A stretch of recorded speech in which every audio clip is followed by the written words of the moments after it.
옆에 있는 분하고 한번 이렇게 힘차게 격려해 볼까요? 한 해 동안 수고 많으셨습니다. 이렇게 하면 인사하겠습니다. 시작.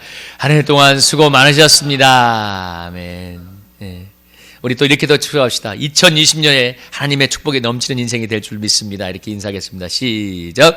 2020년에 하나님의 축복이 넘치는 인생이 될 줄 믿습니다. 아멘. 2019년 마지막 주일 예배인데요.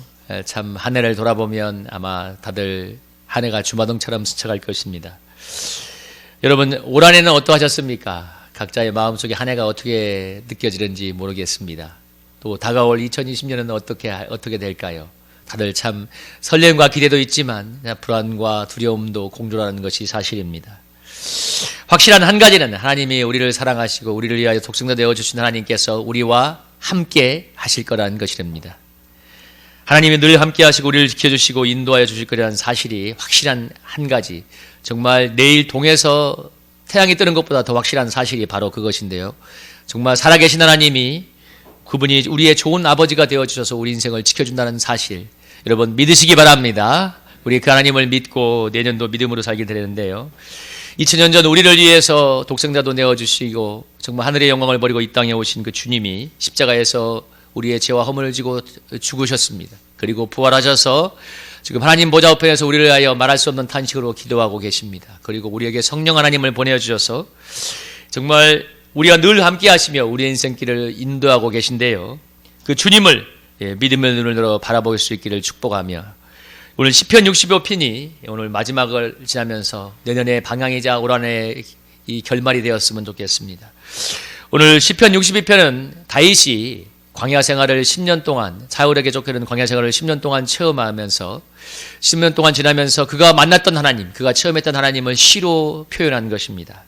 한마디로 뭐라고 했어요? 나의 영혼이 잠잠히 하나님만 바라며 나의 구원이 그에게서 나오는도다.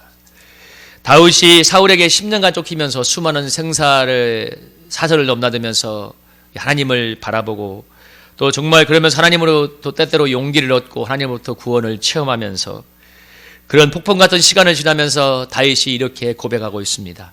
나의 영혼이 잠잠히 하나님만 바라며 나의 구원이 그에게서 나오는도다. 다윗의 신앙의 고백이자 정말 삶의 사선을 수없이 넘은 다윗이 체험의 고백입니다. 잠잠히 하나님만 바라볼 때 구원이 나옵니다. 다윗의 인생에서 가장 큰 위기는 아마 이때였을 거로 보여지는데요. 사무엘상 30장에 보면 지난번에 한번 말씀을 나눴던 장면이 나오죠. 다윗이 이 전쟁터에 나갔을 때 아말렉 족속이 다윗의 진영에 쳐들어가서 다윗과 그의 부하들의 모든 사람들을 다 가족들을 끌어가고 재물을 다 약탈해 갔습니다. 그래서 3절에 보면 다윗과 그의 사람들이 성읍에 이르러 보니까 성읍이 불탔고 자기 아내와 자녀들이 다 사로잡혀 갔으며, 그래서 다윗과 그와 함께한 백성이 울 기력이 없도록 소리를 높여 울었다고 말하고 있습니다. 얼마나 절망을 했는지 그냥 대상 통곡을 하다가 울 기운이 없을 정도로 막 이게 괴로워했어요. 그러니까 너무나 절망하니까 그렇게 울었는데 너무너무 살 소망이 없고 슬픔이 극에 달하니까 어떻게 되냐면 이렇게 얘기해요. 6절에 보면 백성들이 자녀 때문에 마음이 슬퍼서 다윗을 돌로 치자 하니, 너무 절망하니까 10년 동안 생사고락을 함께했던 그 다윗을 부하들이 돌로 치려고 하는 그런 위급한 지경에 이르게 되었습니다. 여러분, 얼마나 부하들이 기가 막혔으면 돌로 치려고 했을까요? 그리고 다윗은 또 그 상황이 얼마나 기가 막혔을까요? 10년 동안 함께했던 부하들이 다윗을 돌로 치려고 이렇게 하고 있습니다. 근데 오늘 본문에도 보면 다윗이 그 6절에 보면 크게 다가봐였지만 여호와 하나님을 힘입고 용기를 얻었다고 이야기하고 있습니다. 다윗이 정말 크게 위급하고 힘들었지만 여호와 하나님을 힘입어서 용기를 얻고, 그리고 또 제사장을 또 이어지는 7절 8절에 보면 제사장에게 물어서 하나님, 우리 아말렉 족속을 추격할까요? 하나님께 물으니까 하나님께서 하나님 쫓아가라고 하면 반드시 도로 찾을 것이라고, 다윗이 여호와께 물으니까 내가 이 군대를 추격하면 따라잡겠나이까 물으니까 8절에 여호와께서 그에게 대답하시되 그를 쫓아가라. 내가 반드시 따라가졌고 도로 찾으리라.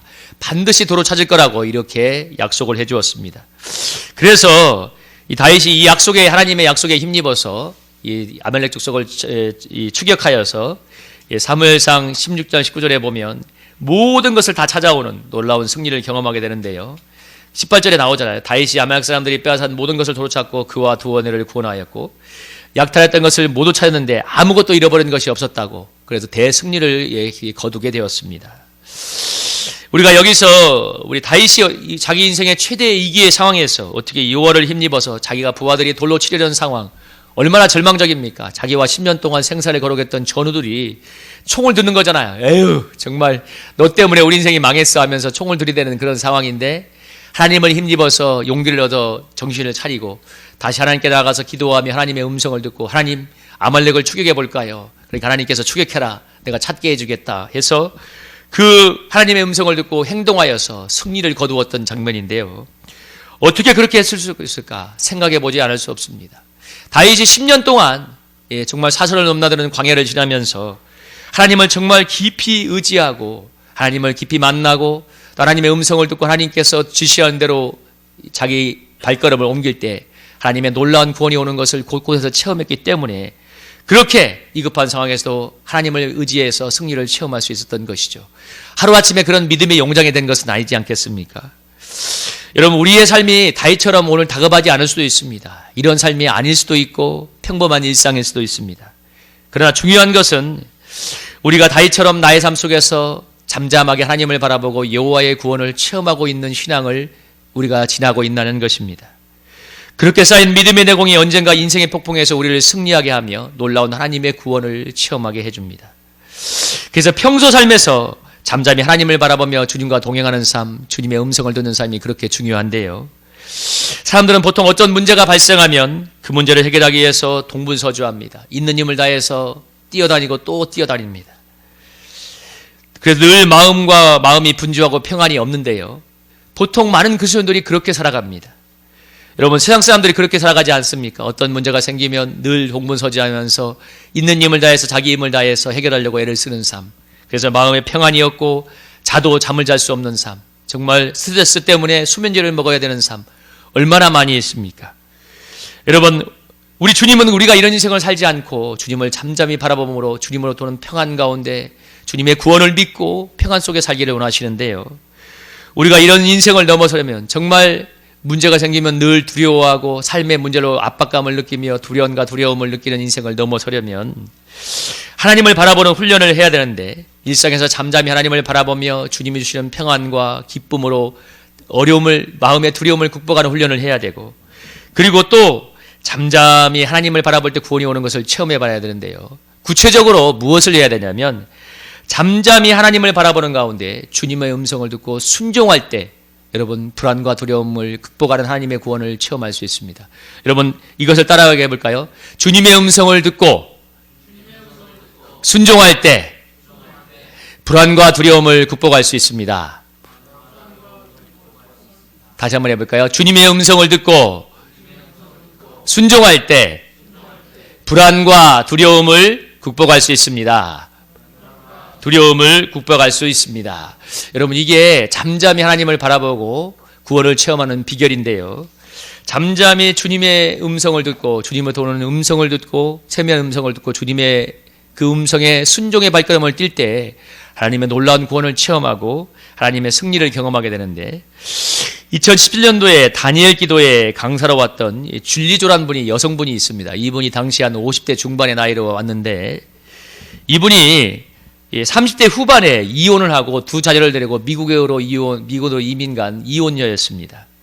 이 좋은 조건의 남편과 결혼했는데 불신 집안으로 시집을 가서 너무나 그 극심한 이 핍박과 영적인 공격에 시달리다가 끝내 이혼을 하고 미국으로 가는데요. 그녀가 미국에 갔을 때 약 2년 정도의 생활비를 들고 갔다고 합니다. 2년 정도. 보통 이 미국에 가신 분들이 그렇게 돈을 지니고 간다고 하는데 보통 이민을 가면 2년 정도 이 생활비가 있으면 그것으로 그 돈으로 장사 미처를 삼아서 장사를 하거나 아니면 정착해서 취직할 수 있을 때 취직해서 돈을 벌 수 있을 때까지 정착 자금으로 쓴다고 하는데요. 이 본인도 그렇게 생각을 하고 이제 있는데 교회 나가서 막 기도할 때마다 하나님께서 어떤 감동을 마음에 주시냐면 공부하라는 감동을 주시더래요. 공부하라는 감동. 근데 한번 생각해 보세요. 20대에 유학 간 것도 아니고 30대 후반에 애가 둘 딸린 이제 애를 키워야 되는 초등학생 뭐 될까 말까 하는 애들 둘 딸린 애를 키워야 되는 싱글맘이 정말 아무 대책이 없는데 공부한다는 게 말이 돼요? 생각해 보세요. 아무리 감동이지만 이건 아니다라는 생각을 들었는데 기도할 때마다 계속 하나님께서 공부를 하라는 감동을 주시더랍니다. 그래서 이 사람이 정말 이제 하나님의 그 감동에 믿고 순종해서 공부를 시작했어요. 그래서 미국의 그 회계에 하는 경영학부에 들어가서 공부를 했는데 정말 영어도 못했는데 아주 기초적인 영어부터 회화부터 시작해서 이제 공부를 했는데 공부를 할 때 고백을 하는데 뭐라고 했냐면 조그만 아파트에서 두 아들과 함께 살아가는데 그 얼마 안 나는 돈이 줄어들잖아요. 돈을 안 벌고 공부하니까. 돈이 2천만 원 있었으면 1,500만 원 되고 1,000만 원 될 때마다 1,200만 원, 1,100만 원, 1,000만 원, 900만 원, 600만 원 될 때마다 뭐라고 표현하냐면 생명이 하루하루 타들어가는 것 같아요. 생명이 하루하루. 그렇지 않겠어요? 믿으러 뭘 가지만. 돈도 얼마 없어. 여러분 30대 후반에 싱글맘이 두 아이들 있고 공부하고 있어요. 무슨 대책이 있겠어. 얼마나 무모해 보입니까? 그 있는 돈 얼마 된다는 거 까먹으면서 공부를 했는데 그래서 겨우 졸업을 해서 이제 졸업한 다음에 미국의 어느 회계회사에 취직을 했대요. 그래서 6개월, 그것도 정식 사원도 아니고 6개월 인턴직으로 취직을 했는데 너무 열심히 일해서 6개월 분량의 일을 3주 만에 해치워버렸대. 근데 3주 만에 해치웠는데 3주 만에 해고가 돼버렸어요. 너무 절망해서 이제 막 집에서 하나님 어떻게 이렇게 될 수 있어요? 막 울고 있는데 그 동일한 회사의 다른 부서에서 전화가 왔더래요. 그래, 당신 너무 열심히 일하던데 우리가 당신이 너무 열심히 일해서 한번 당신 써보고 싶다. 한번 인터뷰 좀 하자. 그래서 인터뷰를 하고 이제 하러 갔는데 회사에서 이제 어떤 일을 당신이 했으면 좋겠냐고 그 부서에 물어보더래요. 그러니까 이 여자가 어떤 당돌한 답변을 했냐면 내가 이거 회계를 해보니까 너무 쉽다고 좀 어려운 일 좀 맡겨달라고 이렇게 당돌한 답변을 했는데 회사에서 그러니까 뭐라고 했냐면 이 회사에서 8년 동안 해결하지 못한 너무 어려운 난제가 있는데 당신 이거 맡을래 프로젝트. 당신 이거 맡으면 우리가 과장으로 바로 승진시켜서 채용하겠다. 좋다고. 그 프로젝트 내가 맡겠다고. 그래서 이 여자가 바로 인턴으로 와서 3주 만에 잘린 여자가 이 8년 동안 해결하지 못한 회사의 어려운 프로젝트를 맡는 조건으로 과장으로 바로 입사를 한 겁니다. 근데 보통 그 과장이 되려면 8년 걸린대요. 8년. 그러니까 이 여자는 8년을 생략해버리고 그냥 과장으로 들어간 거예요. 근데 이 여인이 이제 자기가 이 하나님의 감동을 따라서 공부해보고 하나님의 감동을 따라간 그 믿음의 체험이 있으니까 그 프로젝트를 놓고 기도를 했는데 하나님께서 새벽마다 아주 독특한 아이디어를 주시더래요. 근데 상식적으로는 안 되는 아이디어인데 어디 가서 예를 들면 그 프로젝트에 어디 가서 어느 주민을 만나보라 이런 식의 하나님이 감동을 주었는데 상식적으로는 납득이 안 되는 일이었대요. 이 문제를 해결하기 위해서. 근데 하나님의 감동을 따라서 어떤 사람을 만나기도 하고 그 마을에 가서 누구를 만나서 리서치도 하기도 하고 하면서 그 8년 동안 해결하지 못한 일을 이 여자가 3개월 만에 해치워버렸습니다. 해결해 버린 거예요. 이 여자가 하나님이 주시는 감동을 따라서 하나님께서 날마다 작전 지시를 할 때마다 그 음성을 듣고 나가서 발걸음으로 움직이니까 상식으로는 납득은 안 되지만 그 어려운 8년 프로젝트를 해결해 버린 거예요. 이 회사가 이 여자를 안 쓸 이유가 없겠죠. 그래서 이 여자가 그 회사에서 승승장구해서 CEO가 되었고 나중에 미국의 다른 더 큰 회사의 CEO로 이 스카웃이 되었답니다. 워낙 출중하니까. 그러니까 이분이 간증하기를 뭐냐면 내가 정말 하나님의 감동과 하나님의 음성을 따라 발걸음을 옮겨보니까 내가 여기까지 왔다면서 그래서 20년이 흐른 다음에 우리 오른교회에서 다니엘 기도할 때 강사로 초청했습니다. 근데 그녀의 그 강연의 제목이 뭐였냐면 미래의 불안과 염려, 미래의 불안과 두려움을 극복하는 비결이었습니다. 미래의 불안과 두려움을 극복하는 비결. 근데 그녀의 간증이 뭐예요? 정말 이해할 수 없는 상황이지만 주님의 음성을 듣고 순종할 때, 순종의 발걸음을 체험할 때 거기서 하나님의 놀라운 구원을 체험하게 되고 그것이 미래의 불안과 염려를 잠재우는 비결이라는 것이었습니다. 그녀의 삶이 그렇게 간증을 해 주었습니다. 여러분 얼마나 납득이 안 돼요. 애들도 있고 서른 후반의 여자가 여러분 얼마 되지도 않는 2년짜리의 생활비 들고 까먹으면서 공부하려고 할 때 얼마나 불안했겠습니까? 여러분 시한폭탄이 날마다 터지는 것 같지 않았겠어요? 2천만 원, 9,900만 원, 1,700만 원 1년 지나면 얼마 내 수중에 100만 원이 남았을 때 얼마나 괴로웠겠습니까? 그런 속에서 그것을 몇 년 동안 5, 6년간 하면서 하나님의 기적으로 채우심을 경험하며 공부를 마치고 그 다음에 또 회사에 들어가서 하나님의 감동을 따라서 그 어려운 프로젝트를 하나님의 감동을 따라갈 때 회사가 못한 8년치의 어려움들을 3개월 만에 해결해버리고 여러분 이 세계 최고의 자본주의 최정상인 뉴욕에서 여러분 CEO로 우뚝 서서 하나님의 일을 하고 하나님을 간증하고 있잖아요. 그녀의 강연의 제목이 미래의 불안과 두려움을 극복하는 비결이었습니다. 그녀의 삶이 무엇을 간증합니까? 주님의 음성을 듣고 순종할 때 미래의 불안과 두려움을 극복할 수 있다는 것입니다. 여러분, 저는 3년 전에 우리 선교사 4분을 위해서 우리 교회에서 10만 원씩 40만 원의 후원을 작정하고 시작했습니다. 그동안 교회 재정이 늘은 것이 아니라 더 악화되고 악화가 되었습니다. 그래서 저는 하나님 앞에 나가서 한 5번, 5번 물었을 거예요. 하나님, 제가 계속 해야 됩니까? 어렵습니다. 우리 성도들도 힘들고 저도 힘듭니다. 근데 주님께서 명확한 저에게 감동을 주셨어요. 계속 하라는 것이었습니다. 어느 순간 선교사님께 정말 끊으려고 전화를 하는데 하나님이 저에게 거부할 수 없는 글을 읽게 하더라고요. 어떤 선교훈을 했던 어느 교회 얘기하면서 그 감동이 내가 하나님께 감동 때문에 전화를 했다가 내려놓고 말았습니다. 그러기를 몇 번을 한 다음에 주님 결심했어요. 알겠습니다. 주님 믿음으로 가겠습니다. 그렇게 한다고 해서 지금 우리 교회 계정이 기적적으로 채워지고 있는 것은 아닙니다. 어렵게 가고 있습니다. 근데 여러분, 하나님께서 제 마음에 한 가지 깊은 마음에 깨달음을 주신 것은 뭐냐면 어려운 순간을 지나가더라도 그 주님의 음성을 듣고 순종하는 믿음의 훈련을 해야 된다는 것입니다. 여러분, 쉬울 때 누가 순종하지 못해요?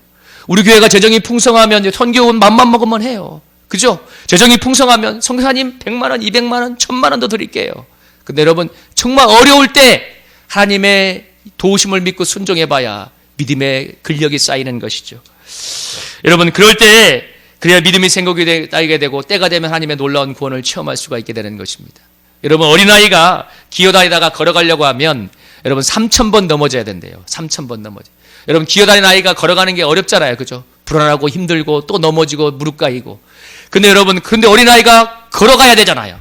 그래서 3,000번 넘어진 다음에 걸어가고 나중에 뛰어다니게 되면 기어다니는 게 너무나 불편한 인생이 됩니다. 순종이 마찬가지입니다. 순종은 처음 하는 것은 다 어렵고 힘듭니다. 기어다니는 아이가 걸어가는 것처럼 순종하기 쉽지 않아요. 왜? 우리의 이 상식과 근육에 맞지 않아. 이 순종은 대부분 하나님께서 말씀하신 순종은 우리의 상식에 어긋날 때가 많아요. 우리가 생각하는 어떤 이 이성의 범죄를 넘어갈 때가 많아요. 우리의 믿음의 분량을 넘어갈 때가 많아요. 그래서 하기가 쉽지 않아요. 근데 여러분, 순종의 발걸음을 한 걸음 두 걸음 떼고 그래서 나중에 걸음마를 하게 되고 뛰어다니게 되면 나중에는 불순종이 더 불편한 상황이 되고, 여러분, 그 정도의 믿음이 되면 어떤 상황에서 하나님을 바라보며 하나님의 구원을 체험하고 이 다윗처럼 놀라운 하나님의 기적을 보는 그런 믿음의 용장으로 자라가게 됩니다. 여러분, 다음은 페북에 올라온 우리 김병삼 목사님이라는 분이 쓰신 글인데요. 제가 한번 읽어볼게요. 순종은 연습이다. 우리가 흔히 꿈꾸는 것이 있죠. 위대한 일에 멋진 순종을 하는 것. 하지만 순종이 연습되지 않은 사람들에게 이런 일은 일어나지 않습니다. 하나님의 방법은 우리가 다를 때와 많으며 믿음은 상식을 뛰어넘을 때가 많기 때문입니다. 순종은 마치 어린아이가 걸음마를 배우듯 발걸음을 내딛는 것입니다. 걸을 수 없을 것 같고 걷다가 넘어지기를 반복하지만 어느 순간에 걷고 있는 모습. 순종이 마치 그렇습니다. 내 상식을 벗어난 일에 겁이 나기도 합니다. 나의 인내를 벗어나면 화가 나기도 합니다. 하지만 이것을 극복하고 나면 걷게 된 나에게 기는 것보다는 걷는 게 편안해지듯 순종하면 불순종보다 더 큰 평안함이 찾아옵니다. 순종의 기쁨을 맛본 자들에게는 다음의 순종이 기다려줍니다. 이렇게 순종의 내공이 쌓이다 보면 어느 순간 내가 엄두도 내지 못했던 위대한 순종의 자리에 있는 모습을 보게 될 것입니다. 오늘도 작은 일에 순종하며 당신의 영적인 내공을 쌓아가십시오. 순종이 뭐냐고요? 하나님의 인도하심이 명백한 곳에 당신의 걸음을 내걷는 것입니다. 이 지인의 페북에서 발췌했는데 김병삼 목사님이 쓴 글입니다. 여러분, 어쩌면 우리 교회도 여러분의 각 개인도 다윗이 광야길을 걸었던 것처럼 어려운 길을 지나가고 있는지 모릅니다. 중요한 것은 어려울 때일수록 더 주님의 음성을 듣고 순종해 봐야 된다는 것입니다. 저는 헌신이 어렵지만 주님의 길을 믿음으로 순종하고 있을 때 하나님께서 주시는 마음에 평안이 있고 믿음의 확신이 있습니다. 주님이 도우시고 역사할 거라는 믿음을 가지게 됩니다. 그리고 이것이 주님의 음성을 듣고 순종하다 보면 하나님께서 반드시 놀라운 구원으로 응답하실 것입니다. 우리 사랑하는 성도님들에게 동일한 고백과 체험이 있기를 주님의 이름으로 축복합니다. 여러분, 어렵다고 믿음의 길을 절대 떠나서는 안 돼요. 잠잠히 더 주님을 바라보고 믿음의 길을 걸어가야 돼요. 여러분, 이 다윗의 또 하나 예화가 있어요. 23장 1절에 보면 어떤 일이냐면 1절에 보면 다윗이 한참 도망길에 있을 때입니다. 사울에게 쫓겨다니고 있을 때 블레셋이 자기의 동족인 그일라를 쳤다는 얘기를 듣고 나서 2절에 보면 다윗이 이 그일라를 구원하기 위해서 하나님, 제가 블레셋 사람을 칠까요? 하니까 여호와께서 뭐라고 하냐면 가라, 내가 블레셋 사람을 치고 그일라를 구원하라, 이렇게 주님께서 이렇게 말씀하셨습니다. 그러니까 3절에 사람들이 뭐라고 하냐면 보소서, 우리가 유다에 있기도 두렵거든 하물며 그일라에 가서 블레셋 사람들의 군대를 치는 일이니까 한지라. 무슨 얘기냐면, 아니 다윗, 우리가 지금 사울에게 쫓겨다니면서 우리도 지금 살 수 없는 판에 무슨 놈의 누구를 가서 구원한단 말이에요. 우리 코가 석자인데 지금 생각을 좀 해보세요. 이렇게 이제 얘기하는 거야. 우리가 유다에 있는 것도 두려운데 무슨 블레셋에 가서 구일날에 구원합니까? 누굴 돕습니까? 그러니까 다윗도 이제 답답하니까 또 기도한 거예요. 4절에 보니까 다윗이 다시 여호와께 묻자온데 여호와께서 대답하여 이르시되 일어나 그일라로 내려가라. 내가 블레셋 사람들을 내 손에 넘기리라. 하나님 또 물어보니까 하나님께서 그래 가라. 그러면 블레셋 사람을 내 손에 넘길 것이다. 그래서 다윗과 그의 사람들이 그일라로 가서 블레셋 사람들과 싸워 그들을 크게 쳐서 죽이고 그들의 가축을 끌어오니라. 다윗이 이와 같이 그일라 주민을 구원하니라. 여러분 무슨 얘기입니까? 자기도 지금 사울에게 쫓겨서 지금 살 수 없는 내 코가 석자인 판인데 하나님께서 뭐라고 한 거예요? 야, 너희의 동족 그일라가 블레셋의 침략을 받았으니까 너들이 가서 블레셋과 싸워서 그들을 구원해 주라. 그래서 다윗이 정말 자기 부하들도 반대하기 때문에 용기가 내기 힘들었는데 다시 하나님께 물어보니까 하나님께서 가라고 하니까 가면 승리를 줄 것이라고 하니까 그 하나님의 음성을 듣고 순종해서 나아가서 승리를 체험하고 그일라를 구원했다는 것입니다. 여러분 이렇게 그런 하나님의 음성을 정말 어려울 때 듣고 순종해서 승리해 본 경험이 있으니까 아까 사무엘서 30장에서 그런 엄청난 위기에서 승리를 경험한 것이고 그리고 끝내 통일 이스라엘의 제왕이 되어서 하나님께 쓰임받았던 것 아니겠습니까? 여러분 교회를 오래 다녀도 믿음이 자라지 않는 이유는 너무나 단단한 한 가지가 있습니다. 주님의 음성을 듣고 순종하지 않기 때문입니다. 여러분 거듭하여 말씀드리는데요. 교회를 오래 다녀도 믿음이 성장하지 않는 이유 여전히 그 작은 믿음 안에서 불안과 두려움에 떠는 이유는 주님의 발걸음에 주님의 음성에 순종해 보지 않았기 때문이에요. 주님의 음성에 순종하지는 너무나 많습니다. 아까 말했잖아요. 기어다니는 애가 걸어가려면 얼마나 힘든지. 생각에 맞지 않아요. 상식에 맞지 않아요. 그런 어떤 상황에서 주님의 음성을 듣고 순종해봐야 기어가는 어린애가 걸어가는 것처럼 믿음의 분량이 자라게 되고 하나님의 구원을 체험하고 믿음이 자라게 됩니다. 늘 염려하고 불안한 어린아이 같은 믿음, 어린애가 그러잖아요. 부모가 없으면 그런 믿음에서 강하고 담대한 믿음의 사람으로 자라갈 수가 있게 됩니다.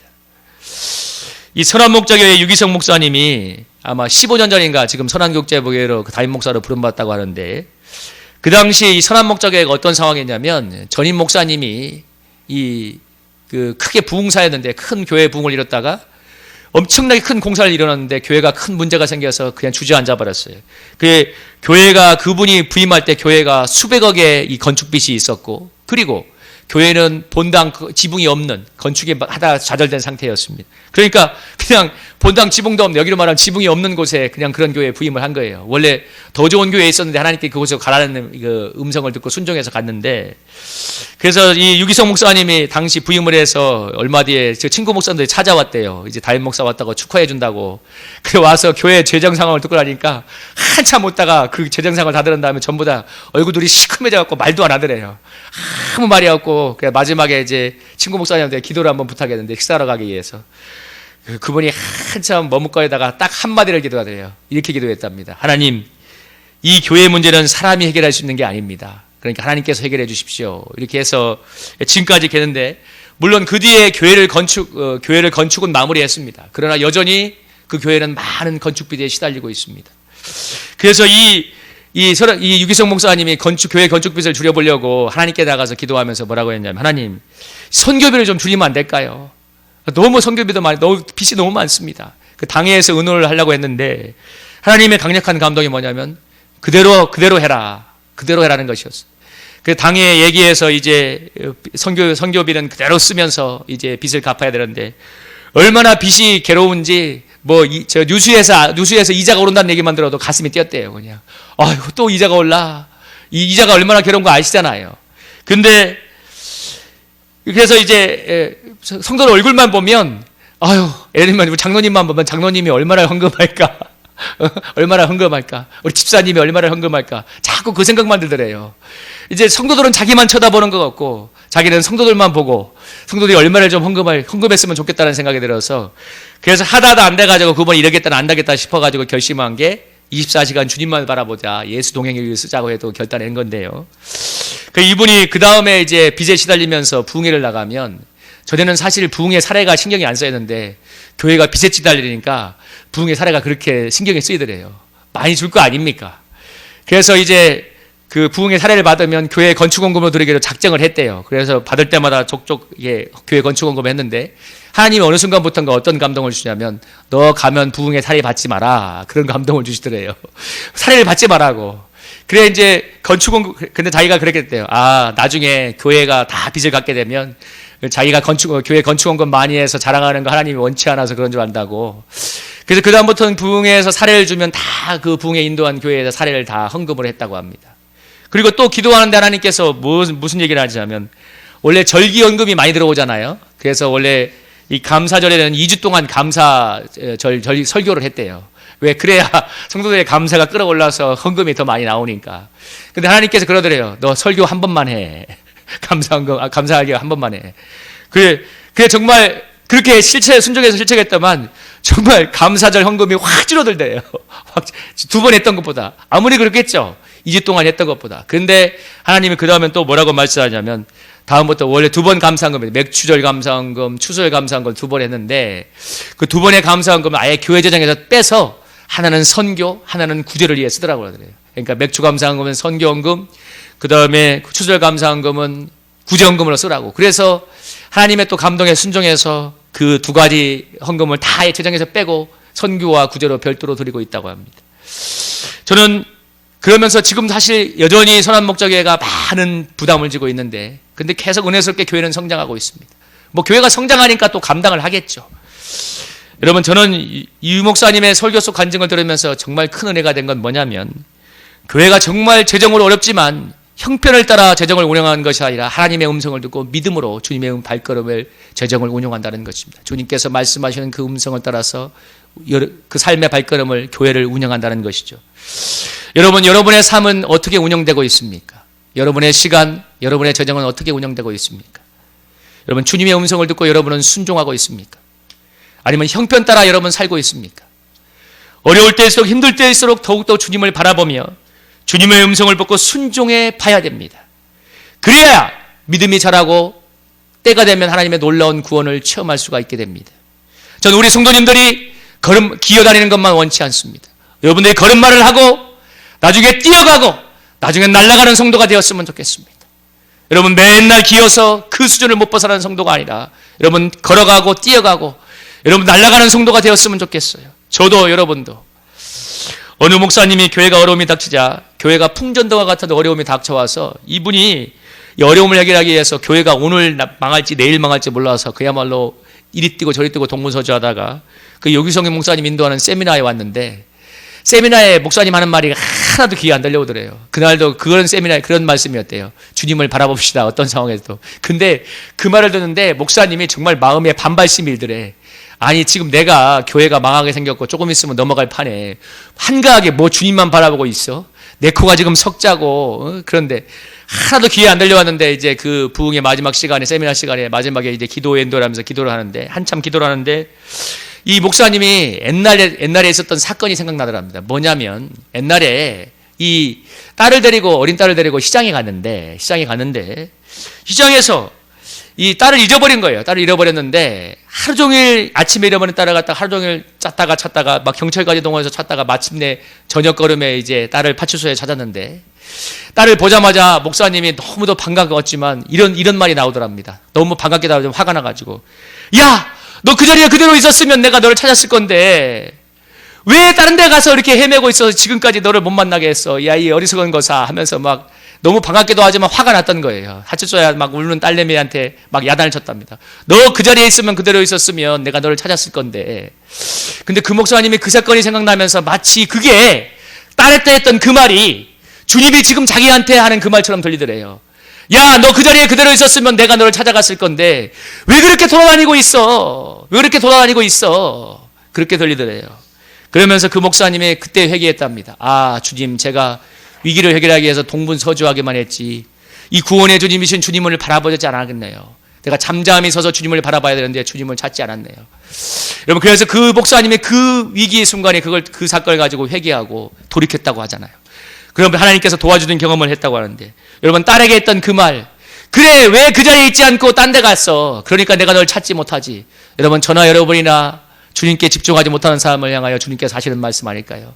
그래 네가 그 자리에 가만히 서서 나를 바라봤으면 내가 너를 벌써 구원했을 건데 네가 딴 데 가서 이렇게 헤매고 있으니까 너를 구원하지 못하잖아.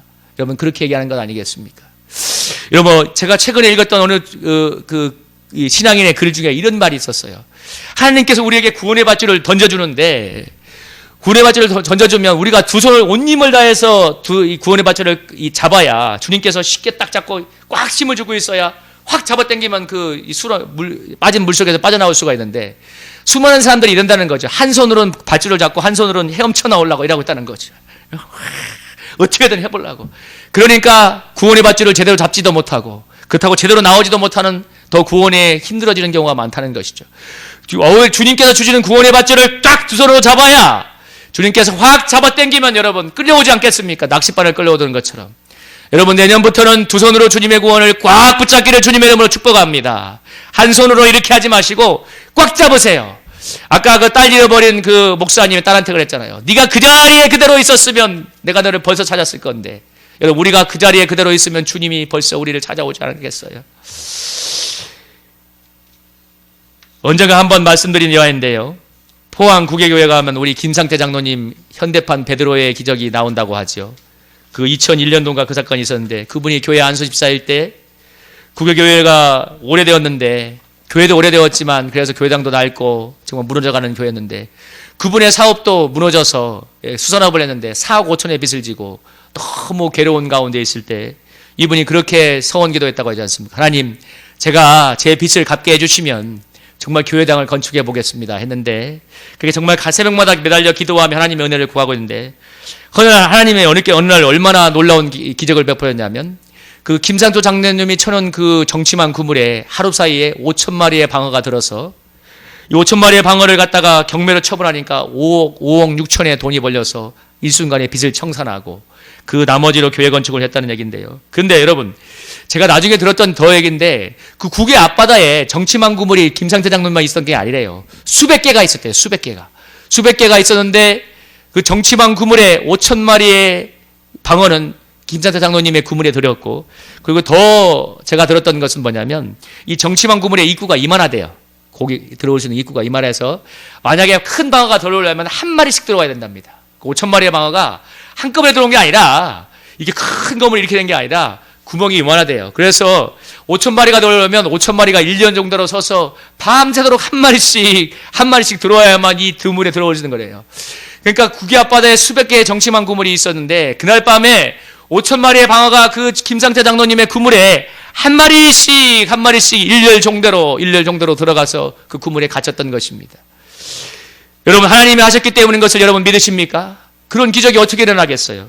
그리고 그 뒤에 그 몇 주인가 뒤에 밍크고래 2마리가 또 걸려서 몇 천만 원, 5천만 원인가를 또 벌고 몇 주 뒤에 오징어가 1억 8천 마리가 걸려서 또 몇 천만 원을 걸어서 그것으로 교회 건축을 했다고 간증하고 있습니다.